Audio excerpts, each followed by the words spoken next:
হেরার আলো বাংলাদেশ, বিশুদ্ধ ধর্ম প্রচারে অপ্রতিরোধ। 10ই মুহররম ইসলাম আসার আগেও জাহিলি যুগে আরবরা, বর্বর যুগের আরবরা এই আশুরার দিনকে গুরুত্ব দিত। তাদের কাছে খুবই গুরুত্বের দিন ছিল এই আশুরার দিন। হযরত আয়েশা সিদ্দিকা রাদিয়াল্লাহু তাআলা আনহার সূত্রে একটি বর্ণনা বুখারী শরীফে বর্ণিত হয়েছে। তিনি বলেন, কানু ইয়াসুমুনা ইয়াওমা আশুরা ক্বাবলা আন ইউফরাদা রমাদান ওয়া কানা ইয়াওমান তুস্তারু ফীহি আল-কা'বাতু ফালাম্মা ফারাদাল্লাহু রমাদান قال رسول الله صلى الله عليه وسلم من شاء أن يصومه فليصمه ومن شاء أن يتركه فليتركه أو كما قال النبي صلى الله عليه وسلم। হযরত আয়েশা সিদ্দিকা রাদিয়াল্লাহু তাআলা আনহা বলেন, জাহিলি যুগে আরবরা, কুরাইশরা এই যে আশুরের দিনকে, 10ই মুহররমকে তারা অত্যন্ত গুরুত্বের সাথে দেখত। তাদের কাছে এই দিবসটি গুরুত্বের এবং তাৎপর্যের ছিল, যার কারণে তারা এই আশুরার দিনে সিয়াম সাধনা করত। জাহিলি যুগে আরবরা আশুরার দিনে সিয়াম সাধনা করত, রোজা পালন করত। আবার আশুরার দিনে তারা কাবা ঘরকে গিলাফ দ্বারা ঢেকে দিত, কাবার গিলাফের পরিবর্তন করত, পুরাতন গিলাফকে খুলে দিয়ে নতুন গিলাফ তারা কাবা ঘরে পরিধান করিয়ে দিত। এই দিবসেই তারা কাবার গিলাফের পরিবর্তন করত। তিনি বলেন, ইসলাম আসলো, ইসলামের শুরুর দিকেও রমজান মাসের রোজা ফরজ হওয়ার আগে বিশ্বনবী সাল্লাল্লাহু আলাইহি ওয়াসাল্লাম এবং সাহাবায়ে কেরাম তারা আশুরার দিনে রোজা পালন করতেন গুরুত্বের সাথে, তাৎপর্যের সাথে। বরং আশুরার দিনের রোজাটি ইসলাম আসার আগে ফরজ রোজা বলে বিবেচ্য ছিল, ফরজ রোজা বলে বিবেচনা করা হতো। বিশ্বনবী নিজে রোজা পালন করতেন এই দিনে এবং সাহাবায়ে কেরামকে রোজা পালনের জন্য উৎসাহিত করতেন, নির্দেশ করতেন। আশুরার রোজা, রমজানের রোজা আসার আগে, ক্বাবলা আন ইউফরাদা রমাদান, রমজানের রোজা ফরজ হওয়ার আগে আশুরার রোজা এই উম্মতের উপর ফরজ ছিল। আর জাহিলি যুগে ইসলাম আসার আগে আরবরা, কুরাইশরা এই দিনে রোজা পালন করত এবং বিশ্বনবী সাল্লাল্লাহু আলাইহি সাল্লাম ইসলাম আসার পরে তিনিও রোজা পালন করতেন, সাহাবায়ে কেরামকেও রোজা পালন করতে নির্দেশ করতেন। তাই বলা হয় যে আশুরের দিনের রোজাটি রমজানের রোজা ফরজ হওয়ার আগে ফরজ ছিল। হযরত আয়েশা সিদ্দিকা রাদিয়াল্লাহু তাআলা আনহা বলেন, ফালাম্মা ফারাদাল্লাহু রমাদান, যখন আল্লাহ রাব্বুল আলামিন রমজান মাসের রোজাকে উম্মতে মুহাম্মাদিয়ার উপর ফরজ করে দিলেন, তখন বিশ্বনবী সাল্লাল্লাহু আলাইহি ওয়াসাল্লাম বললেন, মান শাআ ইয়াসুমাহু ফালিয়াসুমহু, তোমরা যারা আশুরের দিনে রোজা পালন করতে চাইবে, রোজা পালন করতে পারবে। ওয়া মান শাআ আন ইয়াতরুকাহু ফালিয়াতরুকহু, আর যারা রোজা পালন করতে চাও না তাদের জন্য রোজাটা না রাখার সুযোগ আছে। সুবহানাল্লাহ। এই যে দেখেন, আশুরের দিনের রোজাটা রমজানের রোজা ফরজ হওয়ার আগে ফরজ ছিল। এখন রমজানের রোজা যখন ফরজ হয়ে সামনে আসলো, তখন আশুরের দিনের রোজাটা নফলে পরিণত হয়ে গেল। যার কারণে নবীজি বললেন, চাইলে রোজা রাখতে পারো, চাইলে নাও রাখতে পারো। আশুরা, বুখারী এবং মুসলিম শরীফের আরেকটি হাদিস, বিশ্বনবী সাল্লাল্লাহু আলাইহি ওয়াসাল্লাম যখন হিজরত করে মক্কা থেকে মদিনায় চলে গেলেন, মদিনায় গিয়ে বিশ্বনবী সাল্লাল্লাহু আলাইহি ওয়াসাল্লাম মদিনার ইহুদিদেরকে দেখলেন তারা আশুরের দিনে রোজা পালন করে। বিশ্ব নবী বললেন, মা হাযাল্লাযী তাসুমুনাহু, এই যে আশুরার দিনে তোমরা রোজা পালন করো, কেন তোমরা রোজা পালন করো, কি কারণে তোমরা রোজা পালন করো?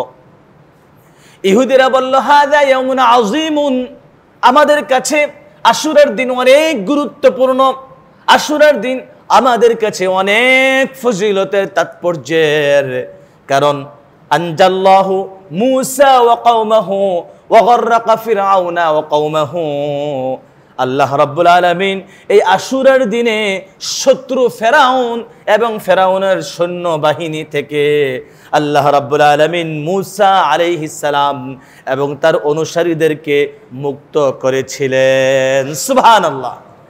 এবং ওয়া গররাকা ফিরআউনা ওয়া কওমাহু, আর ফেরাউন এবং ফেরাউনের অনুসারী তার সেনাবাহিনী সবাইকে আল্লাহ রাব্বুল আলামিন লোহিত সাগরে তাদেরকে ডুবিয়ে আল্লাহ তাআলা সব তাদের পুরো গোষ্ঠীকে আল্লাহ রাব্বুল আলামিন ধ্বংস করে দিয়েছিলেন। ফাসামাহু শুকরান ফানাহনু নাসুমুহু, মূসা আলাইহিস সালাম এই দিবসে আল্লাহর শুকরিয়া আদায় করত, তিনি এদিন রোজা পালন করতেন, তার অনুসরণে আমরাও রোজা পালন করছি। সুবহানাল্লাহ। মূসা আলাইহিস সালাম আল্লাহর কৃতজ্ঞতা আদায়ে এই দিনে রোজা পালন করতেন, তো তার অনুসারী ইহুদিরা, তো ইহুদিরা বলে আমরাও মূসা আলাইহিস সালামের অনুসরণে এই দিন রোজা পালন করছি, কৃতজ্ঞতা আদায় করতে গিয়ে, শুকরিয়া আদায় করতে গিয়ে।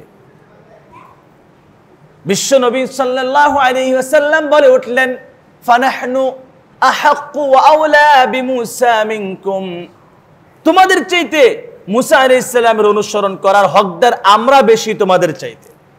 কেন? বিশ্ব নবী সাল্লাল্লাহু আলাইহি ওয়াসাল্লাম এভাবে বললেন, অথচ ইহুদিরা মূসা আলাইহিস সালামের অনুসারী, আর নবীজি সাল্লাল্লাহু আলাইহি ওয়াসাল্লাম বলছেন আহাক্কু ওয়া আওলা বিমূসা মিনকুম, তোমাদের চাইতে আমরা বেশি অনুসরণের হকদার মূসা আলাইহিস সালামের। কেন? ওই যে ইহুদিরা তাদের ধর্মকে বিকৃত করে ফেলেছে, তখনও বিশ্বনবী সাল্লাল্লাহু আলাইহি সাল্লাম যখন আগমন করেন তখনও ইহুদি ধর্মে বিকৃত ছিল, ইহুদি ধর্মের কিতাব তাওরাত বিকৃত ছিল, যার কারণে তোমরা তোমাদের ধর্মকে বিকৃত করে ফেলেছ, তোমাদের আসমানি কিতাব তাওরাতকে বিকৃত করে ফেলেছ, অতএব তোমরা মূল ধর্মের উপর নাই, যার কারণে তোমাদের চাইতে মূসা আলাইহিস সালাম যেহেতু আল্লাহর হক নবী, মূসা আলাইহিস সালাম কারীমুল্লাহ জালিলুল কদর নবী, বড় বড় নবীগণের মধ্যে তিনি অন্যতম, অতএব মূসা আলাইহিস সালাম আল্লাহ তাআলার হক নবী। আমরা কিন্তু ঈমান যখন এনেছি তখন কিন্তু পড়েছি আমানতু বিল্লাহি ওয়া মালাইকাতিহি ওয়া কুতুবিহি ওয়া রুসুলিহি, সকল নবীগণ সকল রাসূলগণের উপর আমরা ঈমান আনলাম, তাদের প্রতি আমরা ঈমান আনলাম, আমরা ঈমানে মুফাসসাল পড়েছি, পাঠ করেছি, তাদের প্রতি আমাদের ঈমান আছে, সকল নবীগণের উপর আমাদের ঈমান আছে। অতএব স্বাভাবিকভাবেই আমরা মূসা আলাইহিস সালামকে বিশ্বাস করি, আমরা ঈসা আলাইহিস সালামকে বিশ্বাস করি, সকল নবীগণকে বিশ্বাস করি, যার কারণে মূসা আলাইহিস সালাম যখন হক নবী তখন তার অনুসরণ আমরা তোমাদের চাইতে বেশি করব, হকদার আমরা বেশি, তোমরা বিকৃত করে ফেলেছো সবকিছু। ফাসামাহু ওয়া আমারা বিসিয়ামিহি, বিশ্বনবী সাল্লাল্লাহু আলাইহি ওয়াসাল্লাম এই কথা বলে সাহাবায়ে কেরামকে বললেন তোমরা আশুরার দিনে রোজা পালন করবে, এবং বিশ্বনবী সাল্লাল্লাহু আলাইহি ওয়াসাল্লাম আশুরার দিনে তিনি নিজেও রোজা পালন করতেন। সুবহানাল্লাহ। আশুরার দিনে তিনি রোজা পালন করতেন এবং সাহাবায়ে কেরামকে বললেন তোমরাও রোজা পালন করবে। রাসূল আকরাম সাল্লাল্লাহু আলাইহি সাল্লামের হাদিস মুসলিম শরীফে বর্ণিত হয়েছে, তিনি বলেছেন সিয়ামু ইয়াউমি আশুরা আহতাসিবু আলাল্লাহি আইয়ুকাফিরা সানাতাল্লাতী ক্বাবলাহু, নবীজি বললেন আশুরার দিনে যদি তুমি রোজা পালন করো, আমি আশাবাদী আল্লাহর কাছে আল্লাহ রাব্বুল আলামিন বিগত এক বছরের জিন্দেগীর সগীরা গুনাহগুলো আল্লাহ রাব্বুল আলামিন ক্ষমা করে দিবেন। সুবহানাল্লাহ। আপনি যদি আশুরার দিনে রোজা পালন করেন, আল্লাহ তাআলা বিগত এক বছরের সগীরা গুনাহ আল্লাহ তাআলা আপনার ক্ষমা করে দিবেন। সুবহানাল্লাহ। রাসূল আকরাম সাল্লাল্লাহু আলাইহি সাল্লামের হাদিস। আরেকটি হাদিস বুখারী এবং মুসলিম শরীফে বর্ণিত হয়েছে, হযরত আব্দুল্লাহ ইবনে আব্বাস রাদিয়াল্লাহু তাআলা আনহুমার সূত্রে হাদিসটি বর্ণিত। তিনি বলেন, মা রাআইতু রাসূলুল্লাহি সাল্লাল্লাহু আলাইহি ওয়াসাল্লাম ইয়াতাহাররা সিয়ামা ইয়াউমিন ফাদ্দালাহু আলা গায়রিহি ইল্লা ইয়াওমা হাযা ইয়াওমা আশুরা ওয়া হাযা আশ-শাহরা ইয়ানি শাহরা রমাদান। তিনি বলেন, আমি বিশ্বনবী সাল্লাল্লাহু আলাইহি ওয়াসাল্লামকে দেখেছি রমজানুল মুবারককে অন্য সকল সমস্ত মাসের উপর তিনি প্রাধান্য দিয়েছেন রোজা পালন করার ক্ষেত্রে। কারণ স্বাভাবিকভাবে রমজান মাস রোজা ফরজ হওয়ার মাস। রমজান মাসে রোজাকে আপনি রাখতে বাধ্য। বিশ্বনবী সাল্লাল্লাহু আলাইহি ওয়াসাল্লাম রমজান মাসের রোজাকে সবচেয়ে বেশি গুরুত্ব দিতেন, সবচেয়ে বেশি অগ্রাধিকারের ভিত্তিতে রমজান মাসের রোজাকে পালন করতেন। কারণ স্বাভাবিক বিষয়, আপনারা জানেন রমজান মাসের রোজা ফরজ, এজন্য তিনি সবচেয়ে বেশি গুরুত্বের সাথে এই মাসের রোজাকে পালন করতেন। এরপর বিশ্ব নবী সাল্লাল্লাহু আলাইহি ওয়াসাল্লাম আশুরার দিনের রোজাকে অগ্রাধিকারের ভিত্তিতে, শ্রেষ্ঠত্বের ভিত্তিতে নবীজি সাল্লাল্লাহু আলাইহি ওয়াসাল্লাম আশুরার দিনের রোজাকে পালন করতেন। সুবহানাল্লাহ। আশুরার দিনের রোজা নবীজির কাছে সবচেয়ে গুরুত্বের ছিল রমজান মাসের পর। তিরমিজি শরীফের একটি হাদিস গত জুমায় আপনাদেরকে বলেছিলাম। একজন সাহাবী বিশ্বনবী সাল্লাল্লাহু আলাইহি সাল্লামের কাছে এসে বলেছিলেন, ইয়া রাসূলুল্লাহ, আইয়ু শাহরিন তা'মুরুনি আন আসুমা বা'দা রমাদান। ইয়া রাসূলুল্লাহ, আমি আসলে রমজানের পরে কোন মাসে সবচেয়ে বেশি নফল রোজা পালন করব? কোন মাসে নফল রোজা পালনের জন্য আপনি আমাকে পরামর্শ দেন। বিশ্বনবী সাল্লাল্লাহু আলাইহি ওয়াসাল্লাম বললেন, ইন কুনতা সাইমান বা'দা রমাদান ফাসুমিল মুহাররামা ফাইন্নাহু শাহরুল্লাহ ফীহি ইয়াওমুন তাবা ফীহি আলা কওমিন ওয়া তাবা ফীহি আলা কওমিন আখারিনা। আমিন। বিশ্বনবী সাল্লাল্লাহু আলাইহি ওয়াসাল্লাম বললেন, রমজান মাসের পরে যদি কোনো মাসে তুমি বেশি বেশি করে নফল রোজা পালন করতে চাও, তাহলে তুমি এই আল্লাহর মাস মুহররম মাস শাহরুল্লাহ, এই মুহররম মাসে তুমি বেশি বেশি করে নফল রোজা পালন করবে। নবীজি সাল্লাল্লাহু আলাইহি ওয়াসাল্লাম আরো বললেন, ফীহি ইয়াওমুন তাবা ফীহি আলা কওমিন, এই মুহররম মাসে একটি দিন আছে 10ই মুহররম।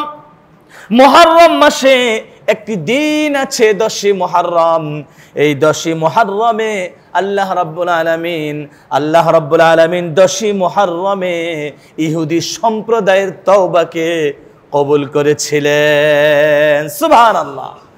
নবীজি বললেন, ওয়া তাবা ফীহি ওয়া ইয়াতুবু ফীহি আলা কওমিন আখারিনা, পরবর্তী সম্প্রদায়ের তওবাও আল্লাহ রাব্বুল আলামিন এই 10ই মুহররমে কবুল করে থাকবেন। সুবহানাল্লাহ। এই যে দেখেন, 10ই মুহররম ইহুদিদের তওবা আল্লাহ কবুল করেছিলেন।